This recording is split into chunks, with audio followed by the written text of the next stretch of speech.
ये बिजनेस मेरे पिताजी ने शुरू किया था। मई 2003 में ये बिजनेस मुझे विरासत में मिला है। मेरे पिताजी इससे पहले मोटर माइनिंग करते थे।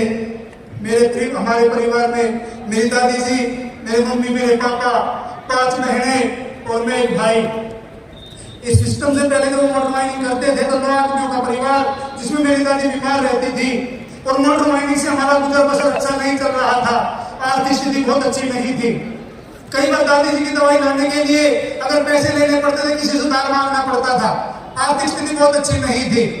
उसी बीच में मेरे फादर ने इस आश्रम बिजनेस को किया और किया नहीं तो उसमें तो एक अकाउंट किया है उन्होंने, केवल 7 साल किया है। और सीखते जब उन्होंने सिस्टम को किया तो वे रॉयल्टी मुकाम पे पहुंचे, टेक्निकल पे पहुंचे, जो सिस्टम की हाईएस्ट लेवल रहा उनका रूबी लेवल पे पहुंचे।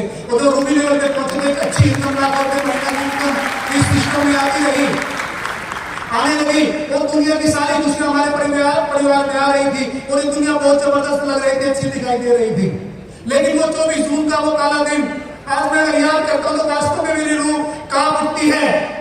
मेरे पिताजी पानीपत से आते समय एक रोड एक्सीडेंट में गुजर जाते हैं और जो खबर हमें मिलती है तो मैं वो परिवार को मैं बता नहीं पाता हूं। जाते मचाके देखते हैं तो कुछ नहीं पाता, पता चलता पिताजी गुजर गए हैं।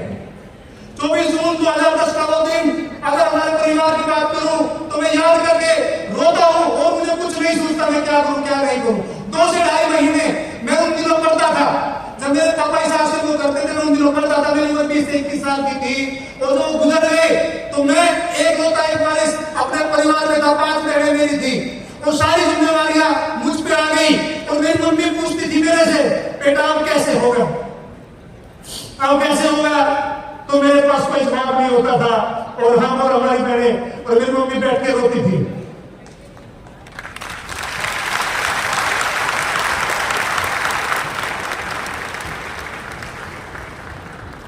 केवल रोते थे बैठ करके, कुछ नहीं समझ आता था क्या होगा कैसे चलेगा।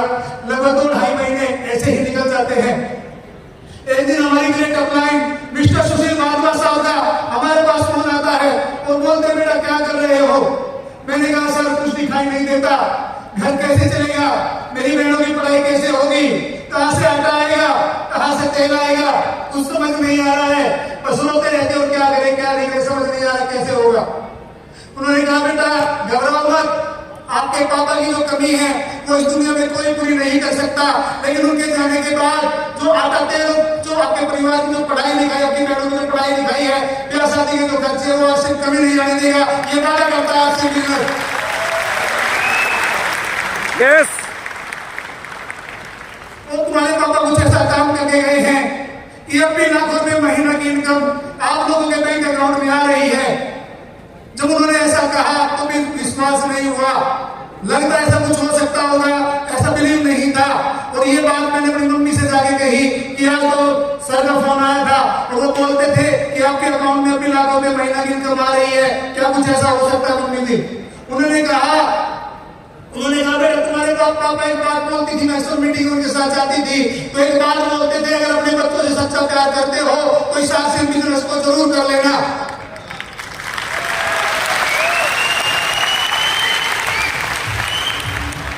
इस आश्रम को जरूर कर लेना।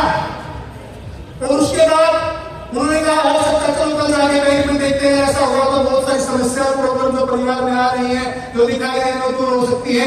एक दुख जरूर है कि तुम्हारे पापा नहीं है, बहुत बड़ा दुख है, लेकिन उसके बाद एक समस्या होती है, एक जिम्मेदार करने वाला चला जाता है तो उस परिवार में एक बहुत बड़ी समस्या पैदा हो जाती है कि अब आपका क्या होगा।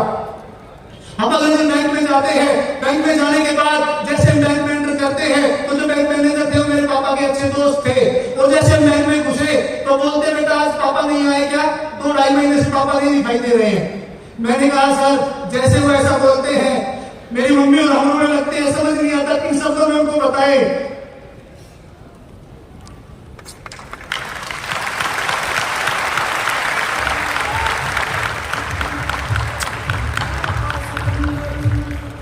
फिर वो लोग हमें चुप कराते हैं, पानी पिलाते हैं और बेटा बोलते हैं कि जो होना था, जो भगवान को मंजूर है वो हो गया है, लेकिन अब हम तुम्हारी क्या मदद कर सकते हैं?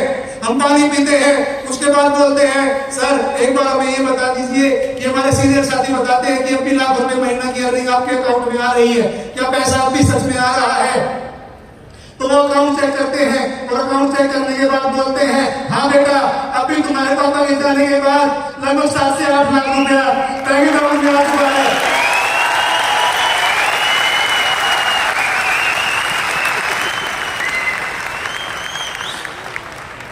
जब उन्होंने ऐसा कहा तो वास्तव में दोस्त मैं बता नहीं सकता, मेरे पास शब्द नहीं है कि दुनिया जो एकदम नर्क लगने लगी थी, पता नहीं मैं कैसे अपनी बहनों की शादी कर पाऊंगा, कैसे मैं परिवार को चला पाऊंगा, दिखाई नहीं देता था।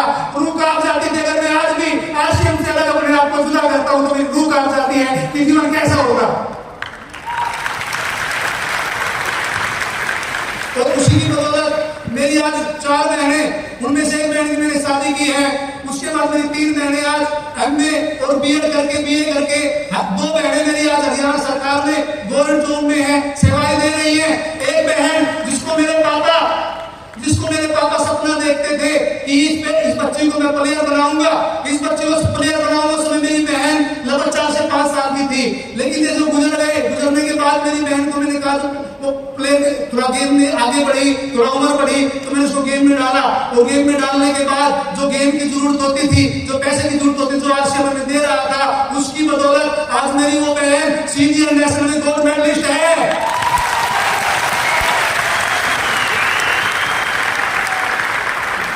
सीनियर नेशनल में गोल्ड मेडलिस्ट है और अपने वेट में इंडिया के अंदर एक रिकॉर्ड बनाया हुआ है। 10 किलो ज्यादा उसने उठाया है,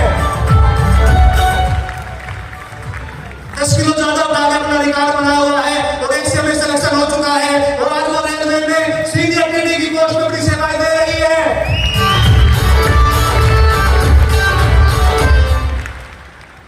तो दोस्त उनके जाने के बाद आज मैं अगर आपको बताऊं, आज भी लाखों रुपए महीने की अर्निंग आ रही है। मैं अपनी बहनों की पढ़ाई पूरी करा पाया हूं, मेरी मैडम खुद मेडिकल स्टडी कर रही है, मेरे बच्चे अच्छे स्कूलों में जा रहे हैं और आज भी लाखों रुपए महीने की अर्निंग, गाड़ी, अच्छा मकान मेरे पास है। तो ये सब ताकत अगर मुझे मिली, जब सब खुशियां मिली है, तो आशिम की बदौलत है दोस्त, आशिम की बदौलत है।